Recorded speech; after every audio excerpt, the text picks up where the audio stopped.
Right? Doesn't it sound logical? So I began to pray. Lord, I want a Rolls Royce car. And there's something else you must take note about this name it, claim it doctrine. It says you must accurately claim what you ask for. In the sense that don't just say car. What car? Rolls Royce, there are so many models, So many models, so you have to be specific about the model. And then, there are so many colors. You must specify the colors because the angels will be confused. What to bless you with? Because you just say blindly, I want a Rolls Royce, but there are so many models. So what to get you? So be specific. So I was very specific. Lord, I want a Rolls Royce car, silver cloud model, and a white color. So every day I pray this prayer. After a couple of weeks, I went to a mall one day, and when I walked by the parking lot, and I saw before my own eyes a silver cloud Rolls Royce, which was white in color. I looked at the car. I said, Lord, that is my car.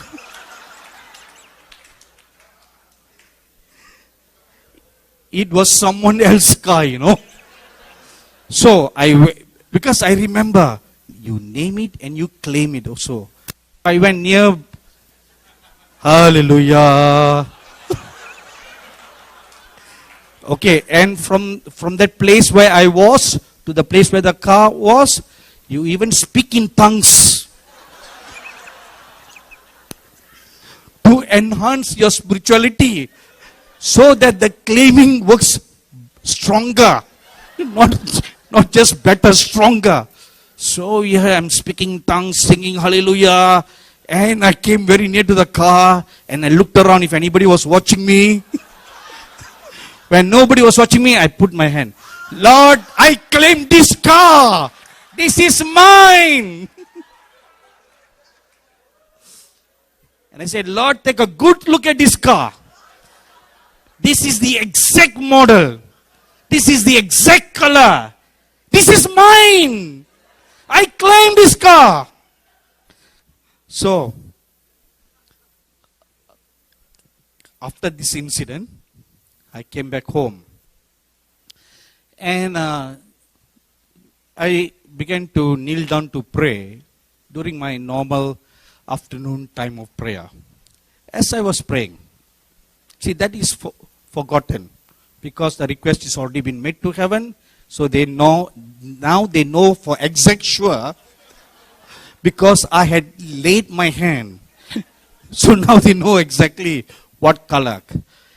So as I was praying, I heard this gentle voice of the Lord Jesus asking me, son, what do you want?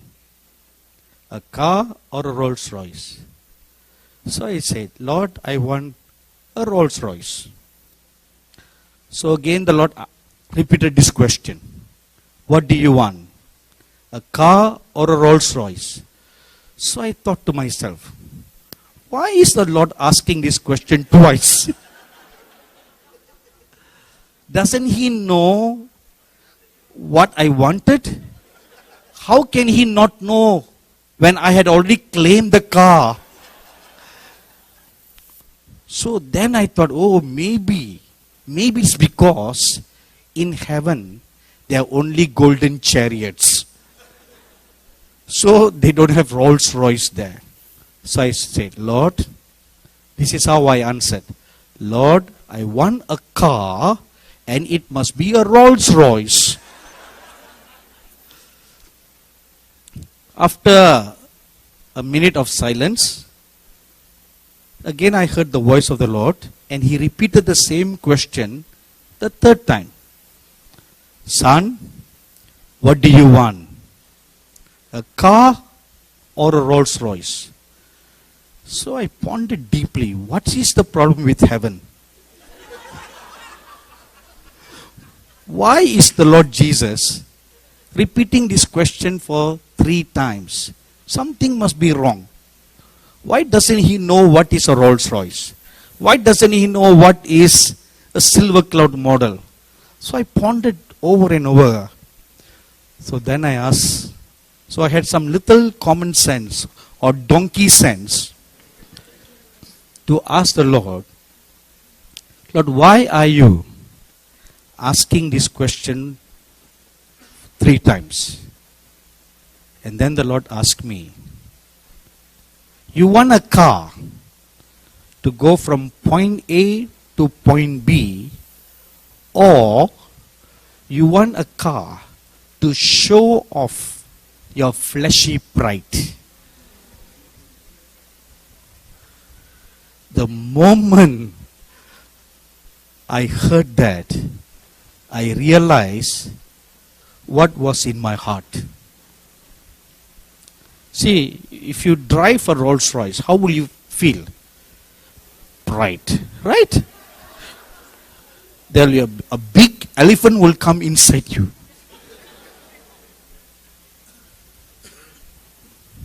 You want to show off your car. Look at me. Look at me. You drive by into this parking lot, you want to make sure everybody sees you driving the car. That would become your attitude. Not just travel from point A to point B. To travel from point A to point B, even a Mini Cooper can do that. Even a bicycle can do that. To go from point A to point B. So I was very deeply convicted by that question. And I fell on my face and I repented before the Lord. I said, Lord, please forgive my foolishness. I asked for something to consume on my flesh. In James chapter 1, you'll find this scripture there which says, some ask amiss and they do not receive because they ask to consume it of their flesh. So I was like that. So then, after repenting, I said, Lord, let's start the prayer all over again. So I said, this time I became wiser, So I prayed, Lord, I need a car to go from point A to point B. And to go to point A to point B, a Mini Cooper can do the job. A motorbike can do the job. A bicycle can do the job.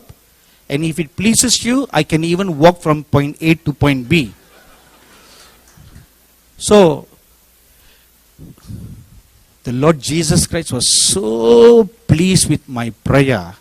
And He blessed me. And I have been walking from point A to point B.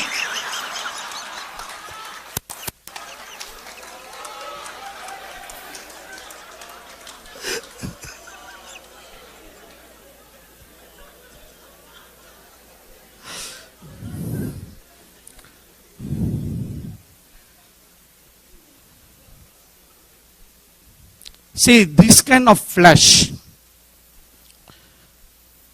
we ask for things to see, not really to have a encounter that will draw you closer into a living relationship with the Lord Jesus. We just want to boast and then write a book and market it and make money out of a graceful experience that God bless you with. Christianity is thinking before the presence of God, where all this merchandising that we have been doing out of God's free gift of grace.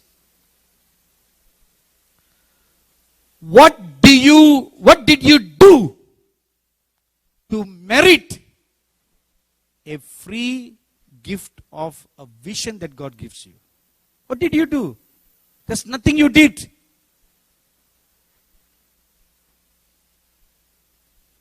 we've been hearing continuously that worship enhances an experience. And our brother Terry brought us into very deep realms into the presence of God. I for once believe that with all my heart. But just because we worship, God is not blessing us with an encounter because you worship. That is wrong.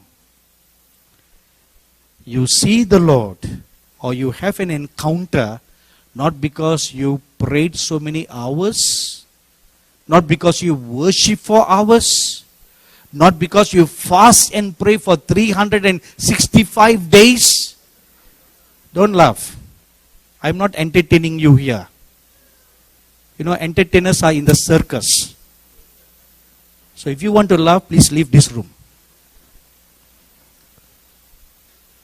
This is what the Lord strictly told me this morning to tell you. The men of God who stand here to speak to you, they are not entertainers like circus clowns.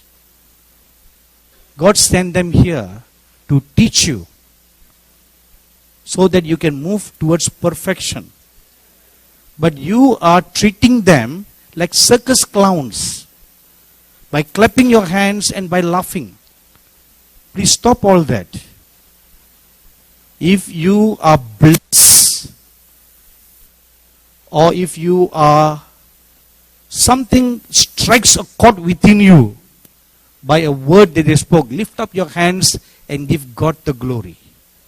Not clap your hands to applaud them like they are circus clowns. That you applaud your hands and clap your hands to give them your appreciation. Don't do that. You have not been blessed with all these experiences because of all these works you do. You have an encounter because of God's grace. It is His grace. There's nothing you can do to merit an encounter with the Lord. There's nothing you can do because He is a holy God. No flesh can see Him. When the scriptures say so clearly, no one can see me and live, then how is it that God makes you see Him? It is His grace. Just like what He told the prophet Moses, no one can see me, but there is a place by me. You come and stand there. See, this is a secret the Lord was revealing. There is a place by me. So there is a place where you can come to abide in God, where the veil can be open. That's number one. Number two, the Bible says, when God passed by, He covered the eyes of the prophet Moses so that his eyes don't see His glory and be consumed. That when he passed by, he was able to see God's back. Now, what was not possible in the old covenant, now it is possible in the new covenant because of the blood of the Lord Jesus Christ. The Bible tells us in Hebrews chapter 10, verses 19 to 22, that a way has now been made open and access has been granted because of the blood of the Lord Jesus Christ. So by the blood of the Lord Jesus Christ, the righteousness of Christ is imputed on you. The perfection of the Lord Jesus, the sanctification of the Lord Jesus, the holiness of the Lord Jesus is put on you, imputed on you, so that you are as perfect, as sanctified, as clean, as holy, exactly like how the Lord Jesus is. Because of that imputed righteousness. Now, in Christ Jesus, by the blood that is all over you, we have the access to come and stand before the Lord's presence. That's number one. Number two,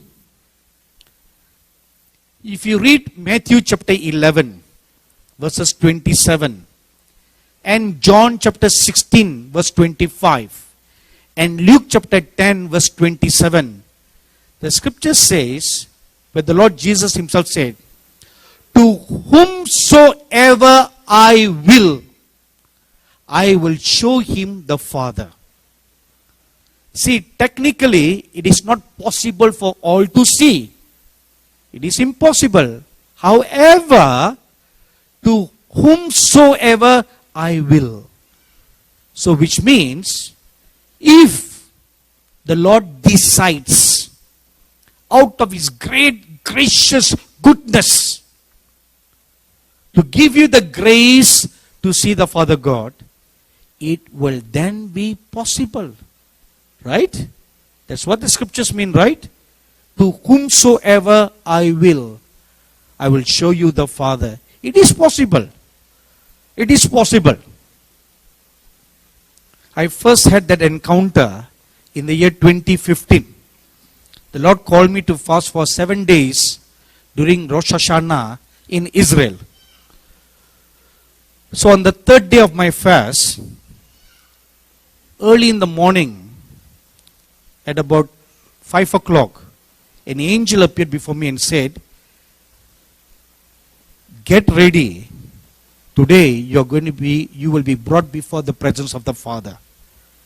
So get ready.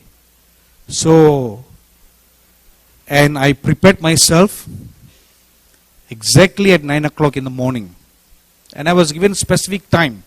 Said, 9 in the morning, you must come and present yourselves before God and get ready. So exactly at 8:55, I knelt down to pray. And the first word I said, Lord, I have come to present myself to you. Let it be unto me according to what you will. And exactly at 9 a.m., the angel that I saw earlier appeared before me. And he asked me, are you ready?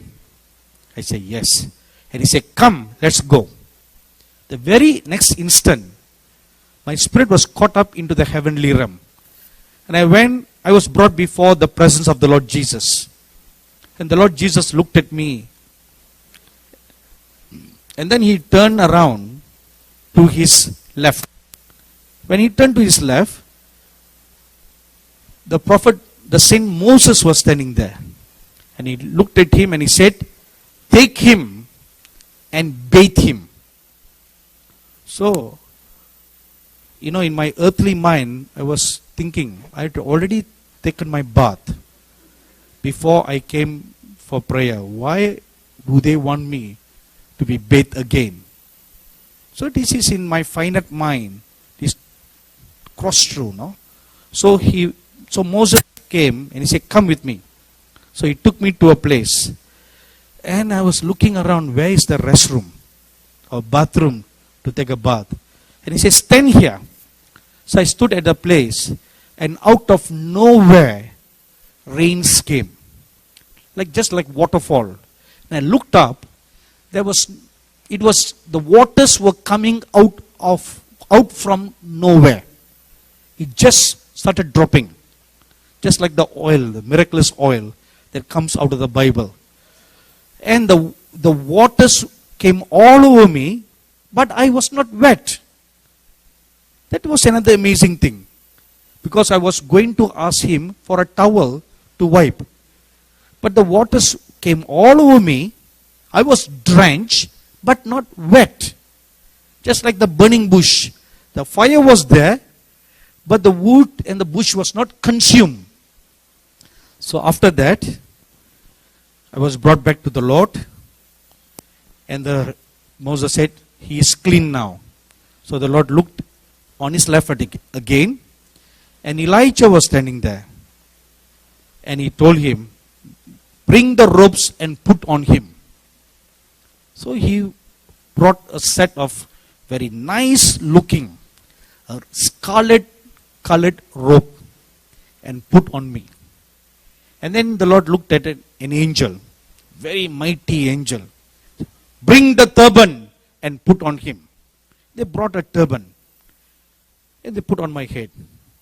And after that the Lord said, okay, now you are ready. Come, let's go. So I was transported to another place in heaven where the presence of the Father God is. It is not a place where the general assembly of saints gather. The throne and the place where the Father God abides is far away from the general place where heaven is.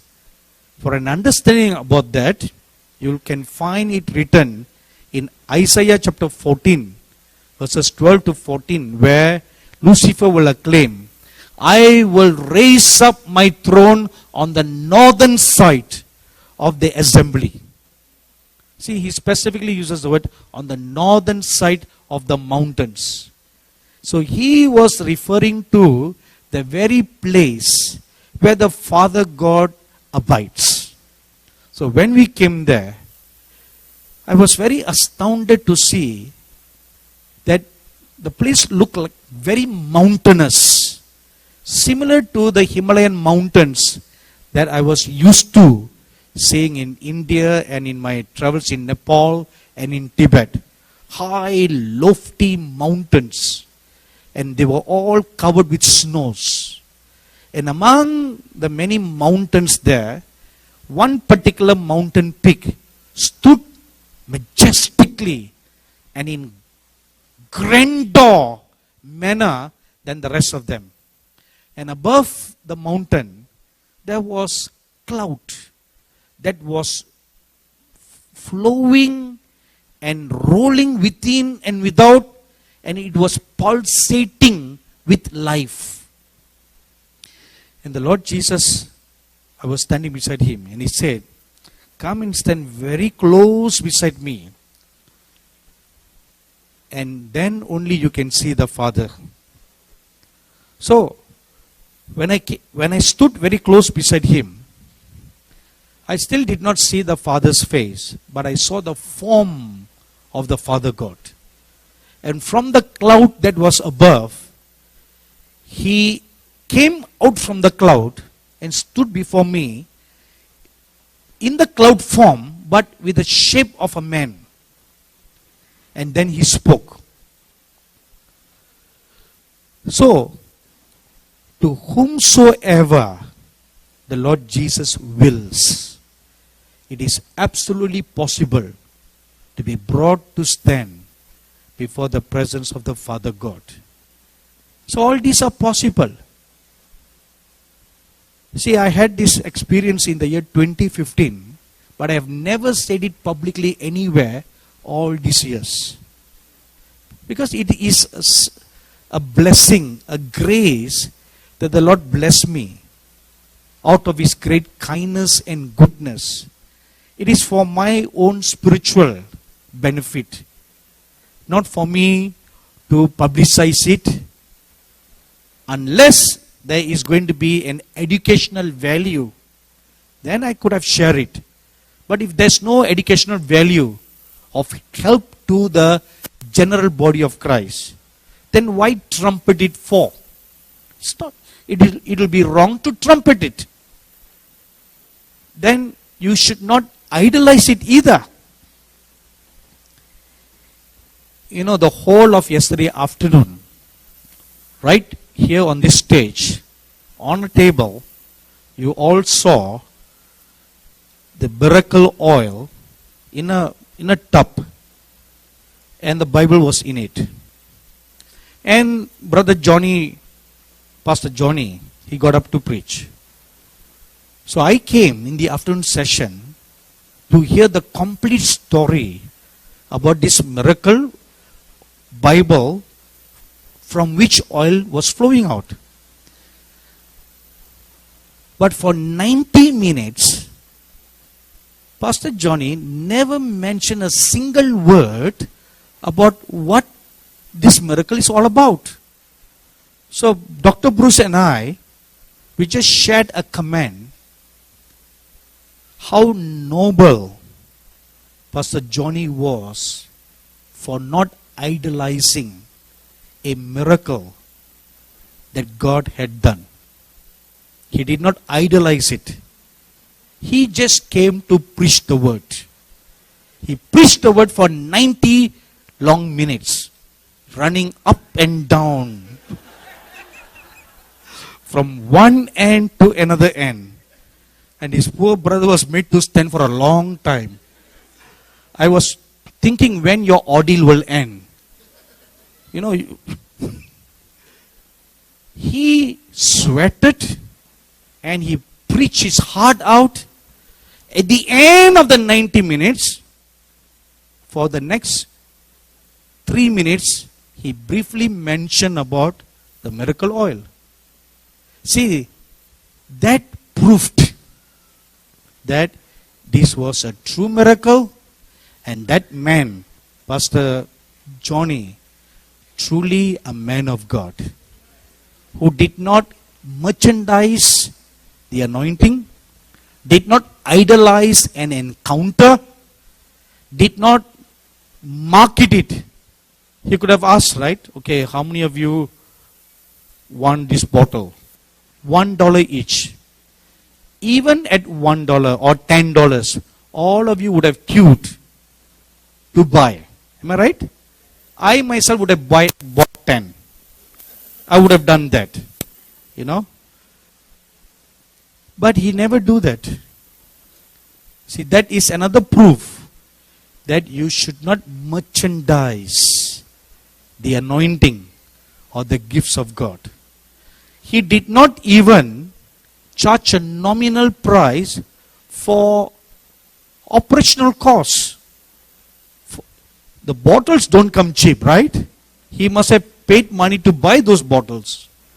He did not even charge 50 cents or a quarter for the bottle. Freely he receive, freely he give. See, only when you have such an heart, such an attitude, then you will have encounters. If you don't have such an attitude, you want to be show off, you want to make money, or you want to idolize an experience, an encounter, then heaven will be far away from you. Because that experience, instead of blessing you, it will curse you. It will become a curse. And let me give you one good example. Prophet Balaam was a true prophet of God. He saw God, he heard God's voice, and he spoke on God's behalf. So he had the seer's anointing on him. He had the gift of prophecy. And his spiritual eyes were open to see visions. So which was the operation of the spirit of wisdom and revelation. He had that anointing upon him. And the spirit of knowledge and the fear of God.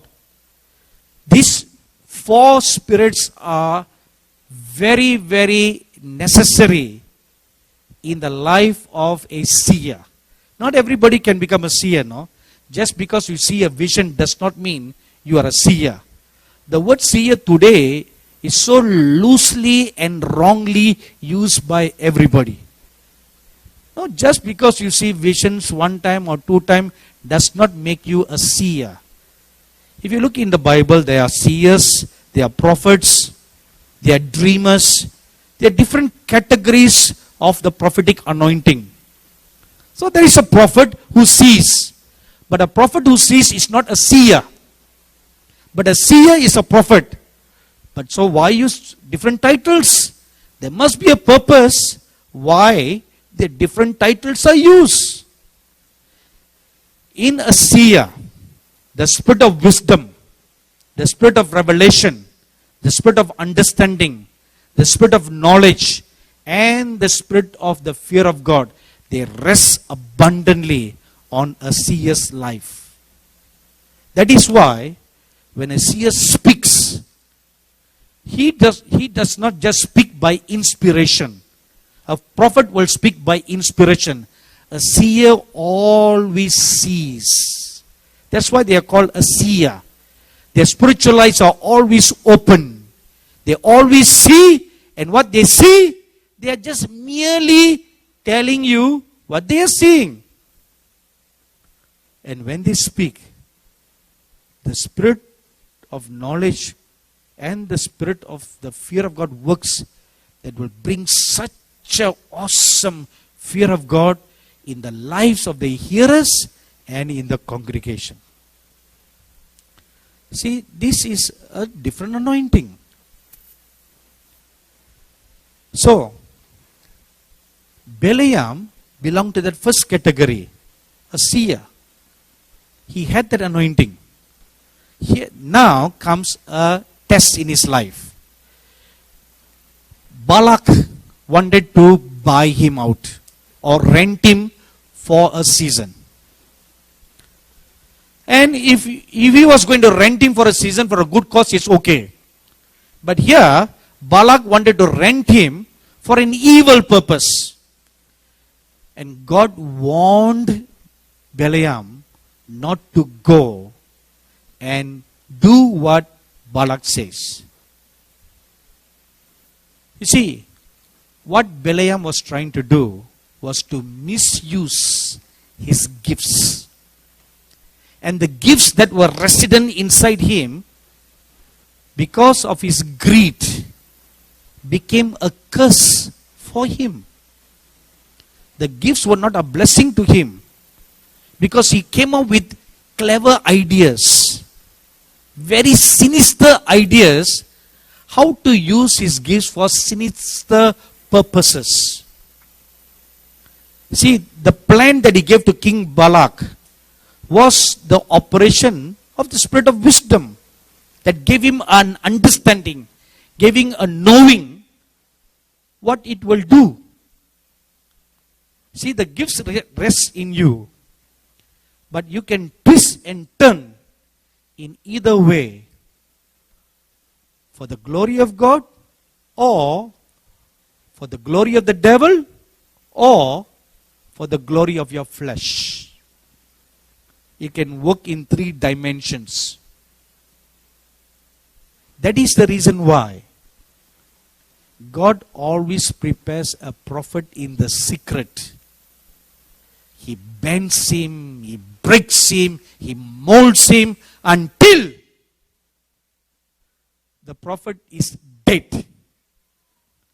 He even dies to the title prophet. He even dies to that. He's totally dead. Then God sends out that man. Then even the title will not become a curse to the prophet. Then whatever he does, he speaks, he sees, he does all for the glory of God. It is such a company that God is gathering in these last days. Therefore, the counsel of the Lord is, put away sin, filth, arrogance, and pride from the midst of you. Put them away. Because heaven is going to come to work together with you. The veil that is separating the heavenly realm from us is going to be removed. At your eyes, whether you are a young believer or old believer, whether you are a child or an older person, whether you are a matured believer or immature believer, it doesn't matter. The grace of God now supernaturally overrules every weaknesses and every time dimension, so that every one of his people, the true prophetic remnant, will be gathered together with the heavenly army, with the things in heaven, to become one family to finish his last days purposes and end time work on this earth. Now you're going to hold hands. Now you answered earlier that the ministry of Moses is not completed. The ministry of Samson not completed. The ministry of Elijah not completed. And so many others. If theirs is not completed, suppose you receive a word from the Lord that the mantle of Moses is going to come upon you. For you to put on that mantle, your nature must change like the prophet Moses' nature. Your habits, they all must change and align. Because now, that saint is going to come and hold hands with you, and he is going to say to you, let's complete the work. For him to come and hold your hand. See, Amos chapter 3 verse 3 says, how can two walk together if they be not agreed? So now heaven is going to come and walk together with you. Heaven is going to come and walk together with you. You must now align your spirit, soul and body to be of heavenly kind. Do you understand? In order to do that, you must put away sin in your life. Put away filth out of your lives.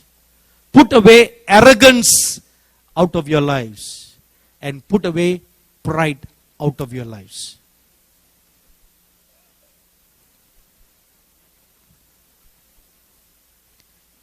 You know, on the first night, I shared with you how in one encounter in 2008, I think November the 3rd, when I was caught up to heaven. This was before the American presidential elections that year. And I stood before the prophet's council, and I stood before the patriarch Abraham. And he asked me to come and sit with them in the council.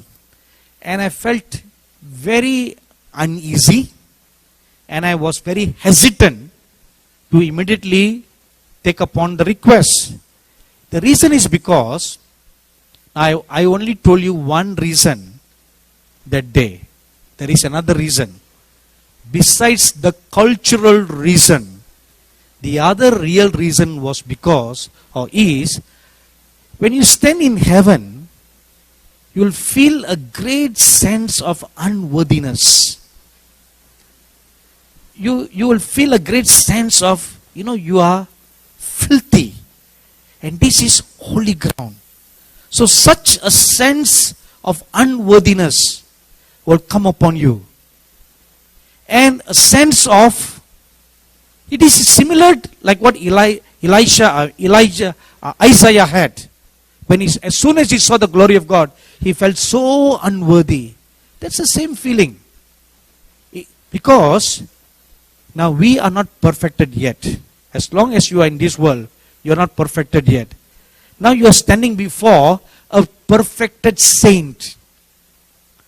So, the glory and the light in them, when it shines into you, it will expose, make you feel the inadequacies within you. And that will cause you to take one step backwards. One step backwards. And 3 times when Abraham called me, come, the words that came out of his mouth was a cloak of grace that was putting on me to make me worthy to come. Then finally I sat on the chair. So that is the sense. Why? Because there's still sin in the body. There's still sin in the flesh. There's still pride in you. Will you all agree with me that you still have pride inside you? See, when there's still pride inside you, when you come and stand before the holy God, what feelings will you come? what will come out of you? An inadequacy. You want to go backwards. Like the tax collector who prayed in the temple, he dared not lift up his face to look up to heaven because of his inadequacy. That's what you will feel. That is why God will say, peace be unto you. The moment he speaks the word peace, then everything, the inadequacies disappears. And the cloak of Christ is put on us that will make us worthy. The righteousness of Christ, the goodness of Christ, the perfection of Christ, the sanctification of Christ. That's why the scripture says, put on Christ Jesus. That robe, that mantle of Christ Jesus is put on us. That will make us worthy to stand before the holy presence of God. Send us your testimonies and feedbacks to Angel TV, Villivakkam, Chennai 49, Tamil Nadu, India. Email ID info@angeltv.org.